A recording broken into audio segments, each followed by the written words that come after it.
Canada's 2-1 win over Mexico in freezing Edmonton made Canada's soccer fans believe that their team can get to a World Cup played in the desert heat. When the tiny Gulf nation of Qatar was awarded the tournament, there were questions about the bid process and about how a country the size of Cape Breton Island could host such a large event. Armies of construction workers from South Asia have since built 8 new stadiums, plus hotels, highways, and even an entire city. But throughout, there have been concerns about the working conditions. Many of them face unpaid salaries. It seems to be one of the ongoing issues that they complain about. But they are trapped in the system because they can't leave the country, they can't change jobs unless the permission of the very person who is responsible of their abuses. An analysis by The Guardian newspaper says more than 6,000 migrant workers from South Asia have died in Qatar in the past decade. A large proportion likely working on World Cup infrastructure.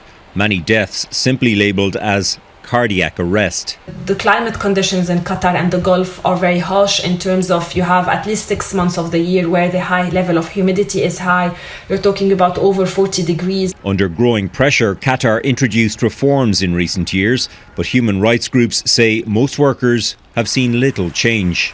There is a proper lack of investigations into these deaths to understand why these migrant workers are actually dying. In 2021, teams like Germany and Norway have made gestures highlighting what's happening in Qatar.